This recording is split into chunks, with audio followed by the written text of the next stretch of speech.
Ruhollah Zam fled to France fearing for his life, but ended up with a death sentence in Iran. The exiled journalist was found guilty of stirring up dissent during anti-government protests and within just months was put to death. But what was the rush, and was he given a fair trial? I'm Ali Aslan, and today's newsmaker is the executed Iranian dissident Ruhollah Zam.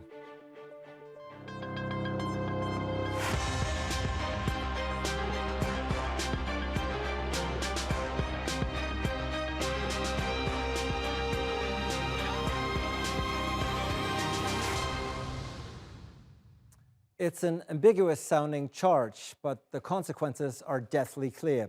Ruhollah Zam was hanged after being found guilty of, quote, spreading corruption on earth. The prominent blogger was reportedly lured to Iraq, where he was abducted and taken back to Iran by the country's Revolutionary Guard. Soon after, he was sentenced to death. Zam used to run the popular Ahmad News website, which Tehran accuses of inciting violence at these anti-government protests 3 years ago. But the decision to execute him has sparked global condemnation. France slammed Tehran, calling the hanging barbaric and unacceptable, though Iran's president is standing by the ruling. We will operate within the framework of our laws and regulations. I think it's unlikely that this will hurt Iran-European relations. While President Rouhani doesn't seem too concerned about the impact on Iran's already strained relationship with the EU, others are wary, especially with the nuclear deal hanging in the balance. So, to unpack all this and more, let's go to Chartres, France, where I'm joined by Borzou Daragahi. He's an international correspondent for The Independent.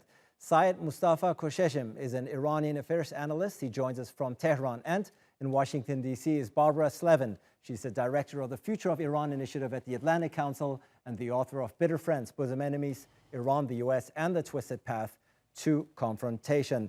Seyed, this move to hang and put to death Ruhollah Zam has been widely and internationally condemned. Many people are saying this was an unjustified trial, that the evidence was forced through torture. What's your take and what's your response to these allegations?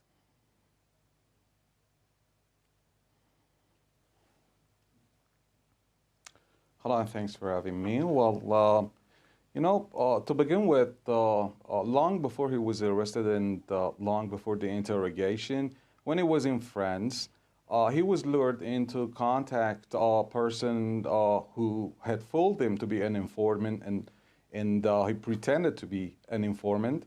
And he was in contact with this guy, and during these contacts for days and months that were recorded by the intelligence bodies, he acknowledged how big he was, his key role in steering riots in Iran, and he explained many things. When you teach people how to make Molotov cocktails and you provoke armed struggle against your nation, you could not be defined as a journalist. When you spy on your nation, and cooperate with the United States FBI in order to defuse your nation's struggle to bypass the sanctions, especially when your nation is in need of medical supplies, which cannot be accessed because of the U.S. sanctions, and you cooperate with the enemy state, with arch foe, the United States, and then you may not be called someone who's a journalist. But Seyed, what do you make of presidential protection? Let me just get in here. What do you make of the sayings of international human rights groups such as Amnesty International, for instance, that are saying Zam was a victim of an unfair trial that relied on forced confessions?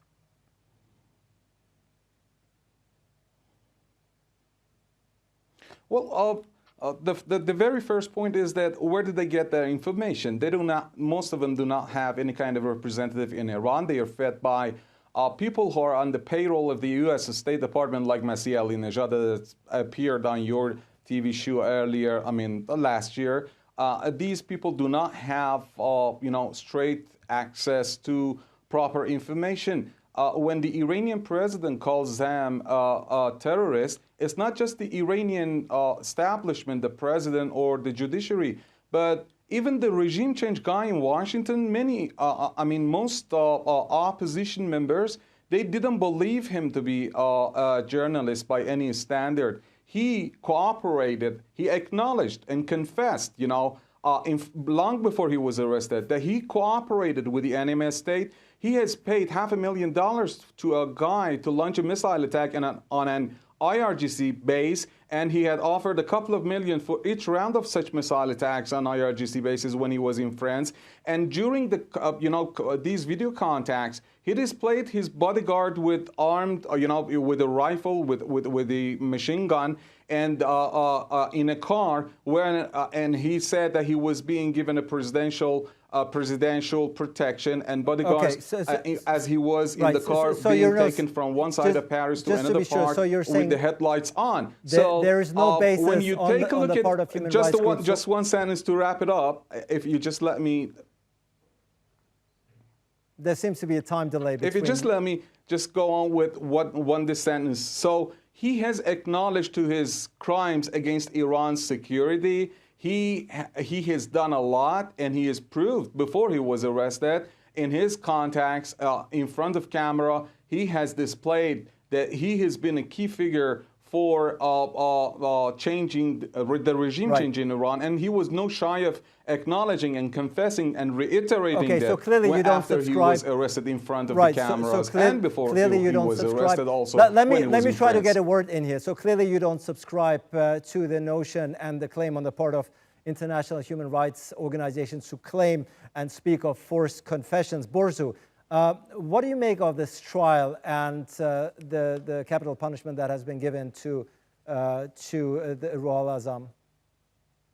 Well, I think that there was absolutely no transparency with regard to the trial. It failed to meet up the standards of an international kind of international standards of a trial. And it failed probably, I'm not exactly sure of this, but because there's no record of the trial, there's no transcripts, there's no transparency whatsoever, it probably did not meet up to Iranian standards as well, especially if it was held in the Revolutionary Court.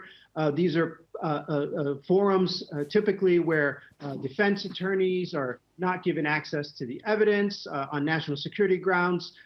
Typically, the suspect is not given the full access to the kind of legal mechanisms that are considered standard in these types of very, very high-profile cases. And I think that the other real big irregularity in this case is the fact that, and the real worrying part of this, is that he was sort of lured into Iraq, where he was then either abducted or extradited. We don't know because there's no transparency, zero transparency, and then brought to Iran. And he was, even by Iranian standards, tried very, very quickly and then put to death, according to his father, who is a very prominent cleric in Iran. The family were not even informed that he was about to be put to death. And he even said that he made these confessions, this man made these confessions because he was convinced that he would be released as part of a prisoner exchange. Barbara, some people go even as far as to compare this event with the killing of Jamal Khashoggi, saying he in essence was abducted. He was lured into a situation deliberately to put him to death. How do you assess the situation? Look, I'm opposed to capital punishment in pretty much all cases. So frankly, I was horrified by the execution. And also, I think the timing was very unfortunate, given the fact that we're about to get regime change in Washington with a new Biden administration coming in. In terms of the comparison with Khashoggi, Jamal Khashoggi was an advocate of peaceful change in the Middle East writ large. I am not really familiar with what Ruhollah Zam advocated, although from the sound of it, he was a supporter of violence in Iran. That still doesn't mean he should have been abducted and given an unfair trial and executed. What happened to Jamal Khashoggi was uniquely horrible. But there is some similarity in the sense that he had been living in a Western country in the United States, and that he was lured to the Saudi consulate in Istanbul and then brutally murdered. So perhaps in that sense, there is some comparison that can be made. Seyed, now Iran is facing a growing diplomatic row between itself and the European Union, of course, over the killing of Ruhollah Zam. French President Macron called it barbaric and unacceptable. This, of course, comes at a very delicate time with the new incoming U.S. administration, who might reevaluate the nuclear deal that Donald Trump more or less evaporated. Regardless of the fact whether you believe the man was guilty or not, what about the timing to put Iran in such a delicate international hot water so closely before a newly incoming Biden administration?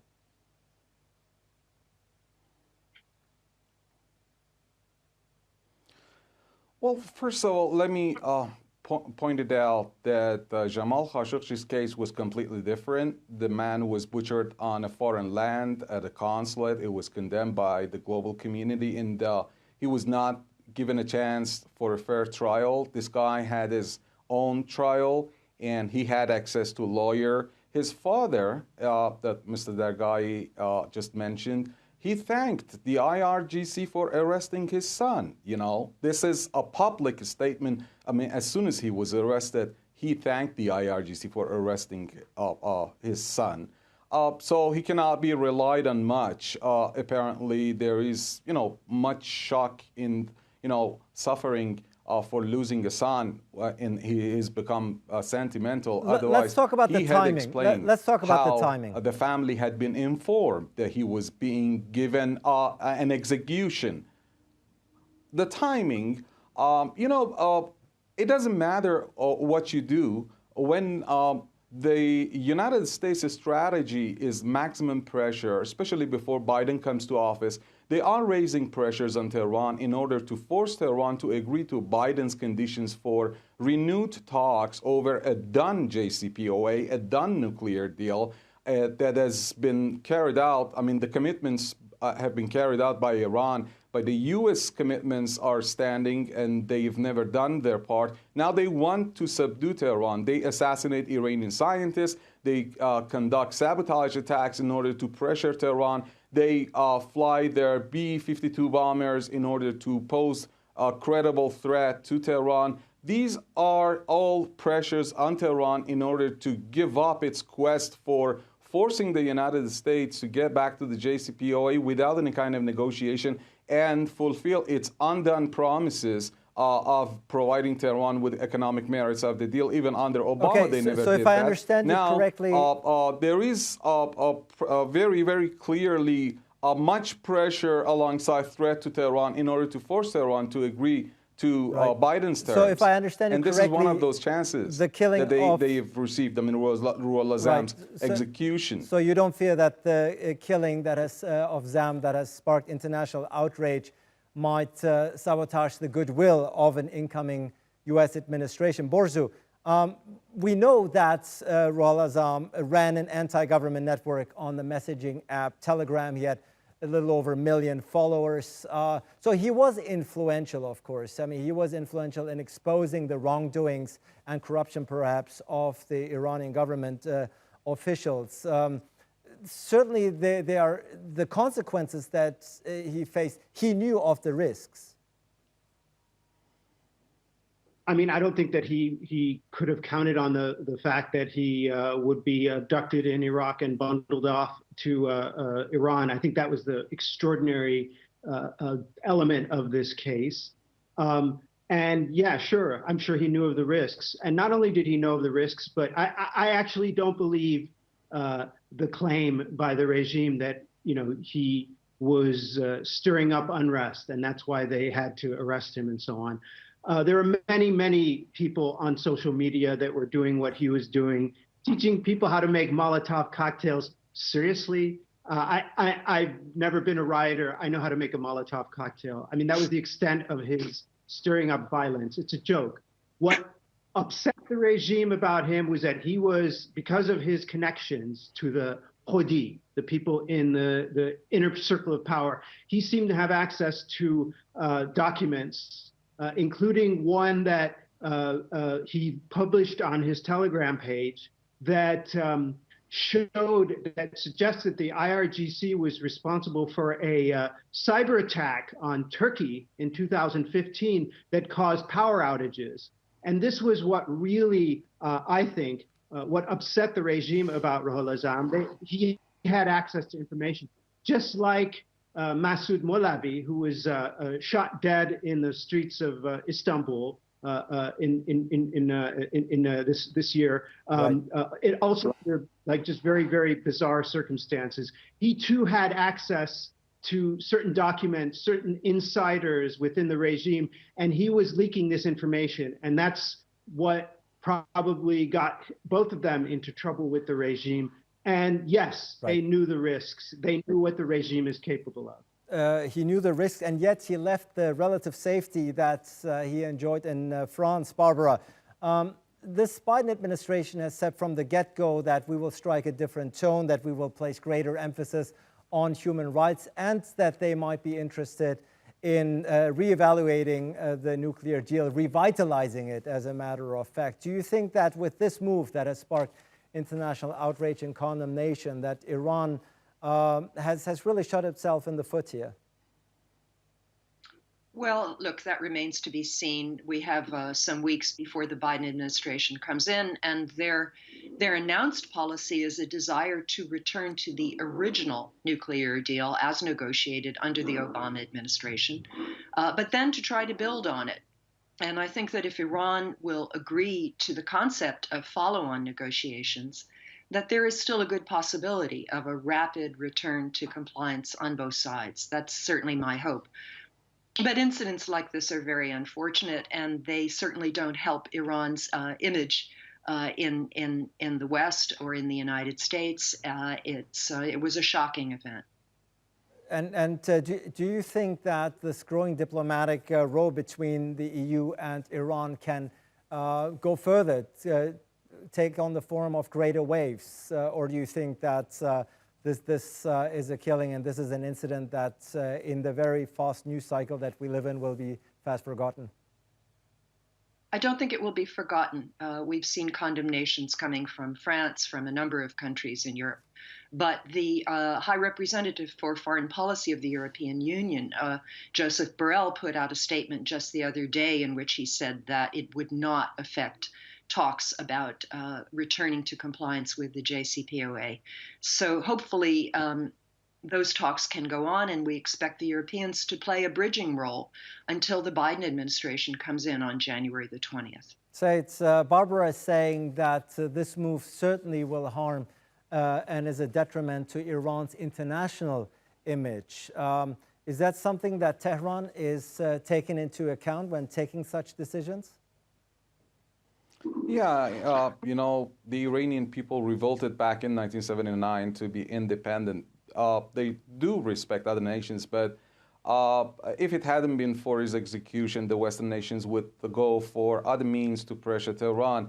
You know, in a world where Snowden is still under run, where Assange is under tormentation, psychological suffering and tormentation, when the United States has continued its, violations of human rights, the drone attacks that kill civilians in Iraq, Syria, Yemen, and elsewhere, and they call it collateral damage, and the crimes against humanity that they have done in Iraq, Syria, Libya, Yemen, and elsewhere, in a world when Khashoggi was butchered by the United States ally, Saudi Arabia, and they still continue to sell the best and the most beautiful weapons to the Saudis. And the guy that was in charge of this brutal killing was off for 2 years, and he was called back to service to the royal dynasty, to the MBS, just the other day. And the world shows no reaction, and they never punish him. And they just find, problems with Iran because they want to make an instrumental use of human rights, democracy, legitimacy, whatever means they can find, in order to pressure Tehran to contain Tehran's power. Tehran understands this, and they have stood very much resolved to say that either the U.S. administration, the Biden administration, would give up these games of, pressuring Tehran for the sake of containment of its power components, like the missile industry, like its regional power and nuclear industry, right. And gets back to the JCPOA without any renegotiation or new negotiation, and makes up for the lost parts and provides Tehran with the merits and removes the sanctions, or there won't be any kind of talks, because it was the U.S. that ruined Tehran's confidence. Tehran complied with its undertaking, so it's waiting to see if the Biden administration would make up for the past or not. Borzou, the capital punishment is widely used in Iran. Why do you think this particular case has sparked such international outrage? Was it because Ruhollah Zam was in relative safety in France? Do you think that is one of the components? I mean, because he was a French resident, and that he was in exile in France, and he was, I mean, that's the ridiculous part of it. Like, Barbara, but I also think that Borzou, dual citizens are being jailed and punished in Iran all the time. In Iran. He was in Iraq, and he was somehow bundled up and taken to Iran. That's the part that is spooky. That's the part that's threatening to everybody. That's the part that's scary. And that's the message that the regime gremlins, the hardliners in the IRGC's counterintelligence unit, the people in the Ansar Hezbollah, these like hardcore, hardline regime sort of gremlins.